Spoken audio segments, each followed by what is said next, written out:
Isang mapagpalang araw sa ating lahat. Ako po si Sarines Paloma at yung ilalahad ko natunan para sa daily devotion na pinamagatang kasama bang apokripa sa Bible. So yung concept natin ngayon is apokripa.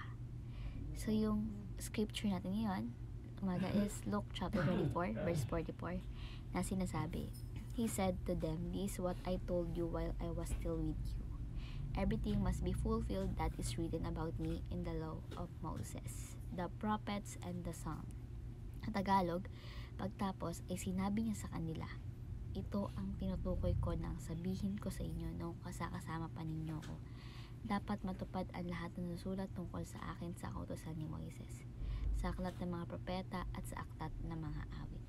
So, sinasabi dito na dapat lahat ng utos ni Lord God sa Bible is matupad, no, dito sa mundo. So yung katuruan natin yan is number 1, authenticated by Jesus and the Apostle. Meaning to say, ang mga turo sa Bible ay may authority or autoridad dahil ito ay itinatag at inaprabahan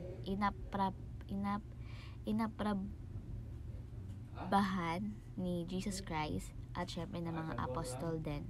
So ipinakita nila yung kahalagahan ng mga turo bilang gabay, no, sa buhay ng mga Kristiyano. So authenticated by Jesus and the Apostle. Number 2 is authored by the Apostle and associates. So sinasabi dito yung mga aklat ng bagong tipan ay isinulat ng mga apostol o ng kanilang mga kasamahan na may direktang kaalaman sa buhay ni Jesus Christ at syempre ng mga turo rin ni Jesus Christ. So authored by the apostle and associate. And lastly po is accepted by the universal church. So meaning to say, yung mga aklat na, yung mga turo at aklat na matatagpuan sa Bible ay tinanggap at pinaniniwalaan ng buong simbahan sa buong mundo bilang bahagi ng kanilang pananampalataya at doktrina. So accepted by the universal church. So bilang application po is number 1, engage in healthy dialogue over this topic. So meaning to say, mahalaga yung pagkakaroon natin ng maayos at magalang na pag-uusap patungkol sa mga turo ng Bible, 'di ba? Upang mas lalo pa nating maunawaan or lumalim yung pagkakaunawa natin sa mga prinsipyo at mapalago natin yung ating pananampalataya. Siguro like for example na magkaroon tayo ng study group sa church, no? Kung saan yung bawat isa is may freedom na magtanong at magbahagi ng mga opinion tungkol sa mga turo ni Jesus at ng mga apostol gamit yung Bible, no? Batayan yung Bible. So, engage in healthy dialogue over this topic. Next is build our faith on Jesus and the apostle. So, sinasabi ko na dapat nating itayo yung ating pananampalataya sa mga turo ni Jesus Christ at ng mga apostol.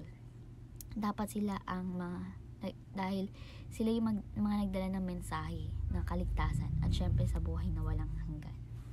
So, build our faith on Jesus and the apostles. And lastly po is